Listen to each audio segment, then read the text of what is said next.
time.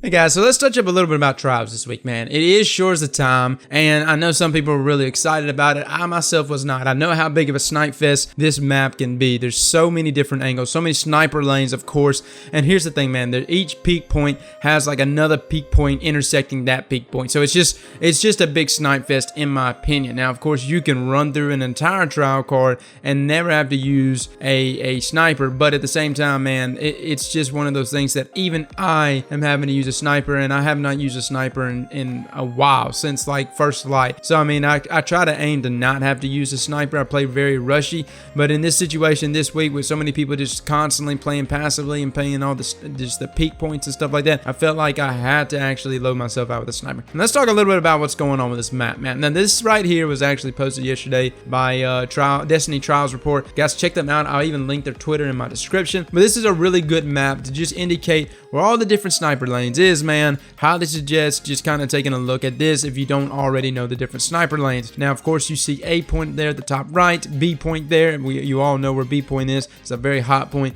And then C point, man. Now, what I see from a lot of people that spawn near A is they tend to run down to river there and look directly down C point. That rock area that you see right next to C point, I highly suggest not running out there and trying to snipe. If you're going to snipe, definitely slide and snipe, man, or sit down before sniping to just got to get an idea of where the guy is on the other end, because he will already be there hard scoping. And I see so many people get domed in that spot. Me myself got domed yesterday a number of times in that spot, trying to be hard-headed and fight it out. Now, as you see, cap point there is right there on river. Heavy, of course, is right there behind it, man, up against circle room. And this room right here, I don't know if there's another name for it. I just call it circle room, man. It's very simple. It's circular, kinda. And so, I mean, that's just what we go with. Now, strategy-wise, let's talk about it. I kind of was doing like either 2 snipers, 1 shotty, or maybe just 1 sniper depending on how good he is, and 2 shotties and how rushy your team is going to be playing. Now, this is something that I felt like this week was very apparent.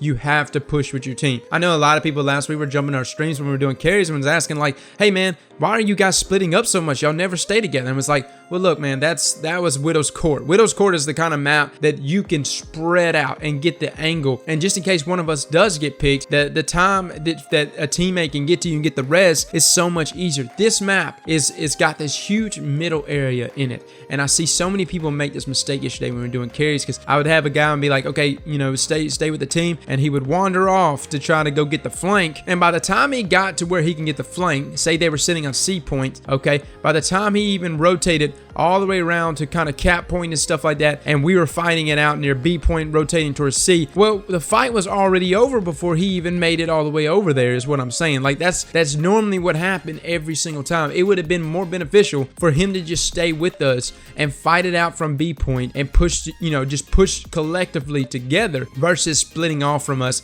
and trying to get the flank. Because the C point, I mean, a lot of these guys, man, especially when you start dealing with good players, they're not going to expose themselves. They know where the sniper lane is. So if this guy is posted up near C point, he's not going to keep rotating out toward river to where he can be exposed to the flank, man. He's just going to rotate to a circle room. You see where I'm coming from? And the only way you can get an angle on anyone in a circle room is, of course, rotating more to the cap. You know, and so that's just something that's just, I know this is a point scenario basis, guys, but the biggest mistake I've seen from people this weekend is not playing on top of each other. And I've always been one to say not to play on top of each other, because a lot of the maps you didn't have to play on top of each other. But Shores of Time, I definitely feel like you got to with this one, man. That is, of course, after you see each other, after the enemies, and you know each other's locations. Before that, before any shots are even fired, I do suggest getting a flank, getting a peek, kind of getting an idea of where people are, and just kind of sending one guy, preferably a sniper, out to see where everyone is. Of course, always, you know, waving, dancing, you know, sitting down, whatever the case may be,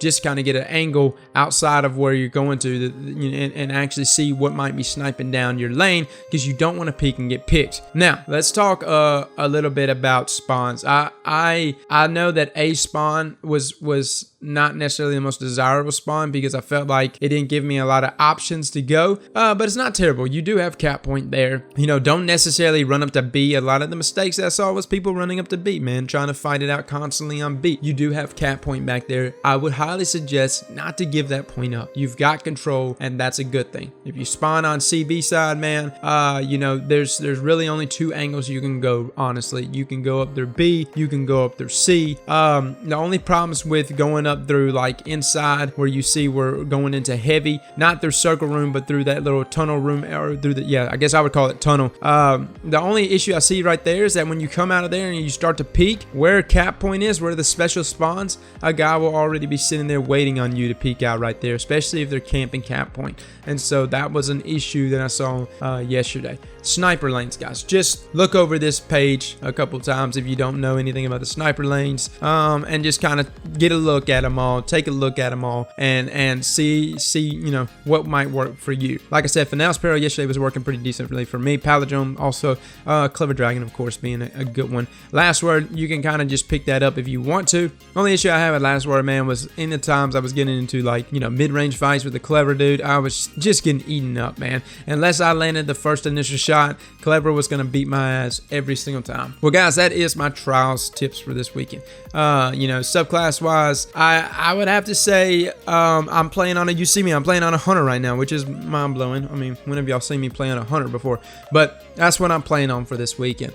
Storm I didn't feel very comfortable with. There's too many corridors. There's too many small locations. If you're not used to Ionic Blink, I highly suggest loading that out. But even with the Ionic Blink, I still felt like I was getting close up in those corridors because people can just sit there and wait with a shotty, especially if they're rocking something like close interpersonal, and I was getting beat out of it real quick. Blade is not necessarily my favorite either, but it did its purpose, man. It would drive people off of heavy. That's normally when I would pop Blade, and that was about that, man. Other than that, Tether has always been a pretty good one. Golden Gun, a very good one. Be more pushy. The biggest problem I see with people when they try to use Golden Gun is they're not pushy enough, man. You have the ultimate weapon in your hand, dude. Get out there, you know, bust some ass. That's all I gotta say, dude. You've got the ultimate super that will blow it. Don't play passively. Don't play for people to peek you. Get out there and get the angle on them. Other than that, man, there's other things. Defender Titans, honestly, I feel like is a very big one for this week. I know that sounds crazy, but you know, if I got any Defender Titans out there, I had a guy yesterday with me. Gamer guy was actually using Defender Titan.